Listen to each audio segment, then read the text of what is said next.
Now, the question becomes, I guess, what occurs in a case where you're in the middle of the proceedings and you determine that your client has his or her mental state is deteriorating and he or she may be unfit. Is there any way that you can not just delay the proceedings, but allow them to continue as your client may be unfit? And I think this is a really, really difficult issue, and I've never had it happen to me before. But I'm thinking that there may be very exceptional circumstances where continuing with the process should be considered. And I can think of a few. A preliminary inquiry where it appears as if committal is not only an issue, but it's highly likely that the Crown won't obtain committal, and your client's condition is deteriorating.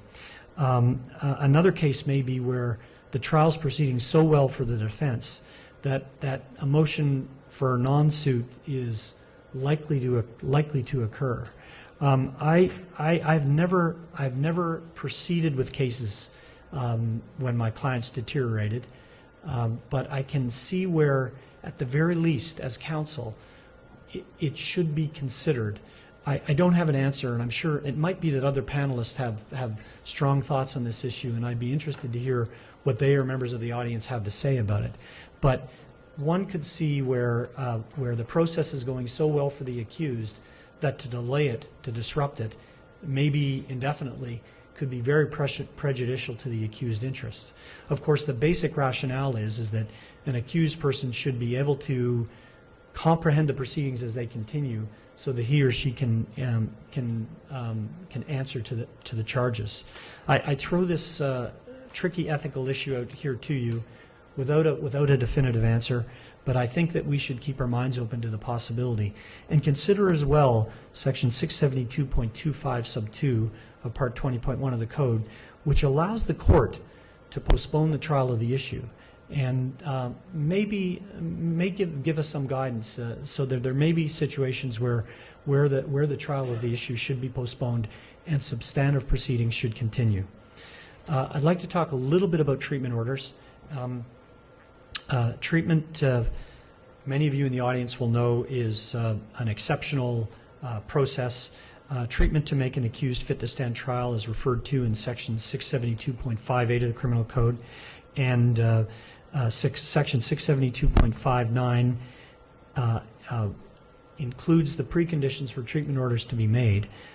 Briefly, medical practitioners must be heard to give evidence that specific treatment should be administered to make an accused fit to stand trial.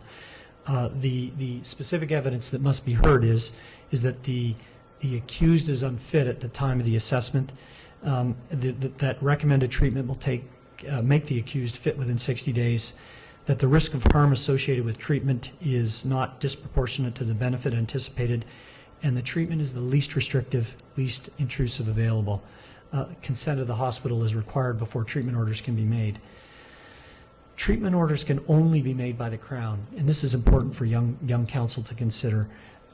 Where an accused has been found unfit, it is entirely inappropriate for counsel for the accused to either agree to a treatment order or to acquiesce in its being made. The obligation of counsel is to resist the treatment order, to test the evidence that's presented in favor of the treatment order. And I say this to you, even in a case where an accused person says to you, your client says, I don't mind to be treated. I still think notionally that an unfit accused, and remember a precondition of a treatment order is that the accused is unfit, that accused person, or I should say the Crown's application to have that accused person treated should be resisted by the defense counsel. We, I think, must presume that an accused person who's been found to be unfit may not be capable of providing informed consent to something so important and intrusive as a treatment order. And I think as well it's important to note that sometimes the assertions made by medical practitioners in favor of treatment orders about the efficacy of proposed treatment will be based on very limited collateral or clinical evidence, and that evidence should be tested. Sometimes the conclusions, or I should say the assertions made by the medical practitioners are conclusory and really should be challenged.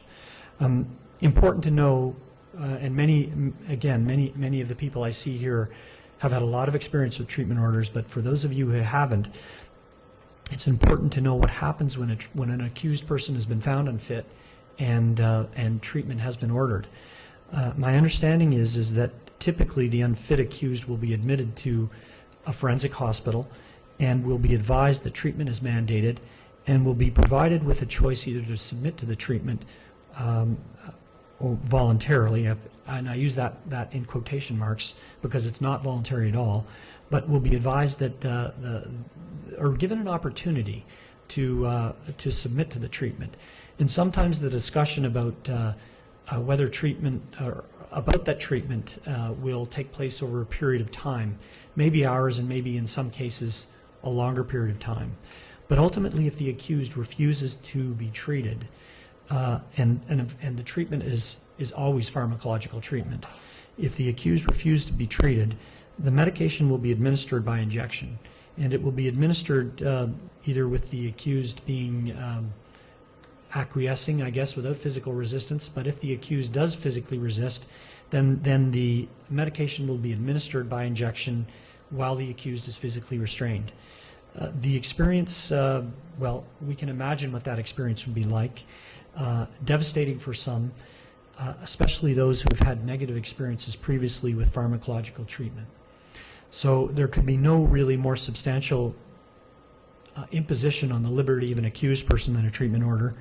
And even though the intent is therapeutic, and even though everyone's well-meaning when treatment orders are made, nevertheless, they really are intrusive. And defense counsel, in my mind, should vigorously oppose them. In more general sense, counsel should be aware that findings of unfitness can have very negative consequences. And this is why I'm beating the drum to say that we should try as best we can to have our clients found to be fit.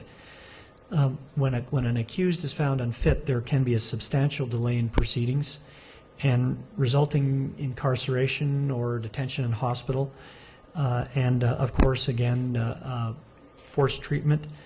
Also, too, it's important to note that statements that are made during the course of lengthy assessment orders or treatment orders are subject to very limited protections. And I ask you to consider Section 672.21 of the code in Part 20.1, which talks about the limited protections that are associated with statements made during those processes.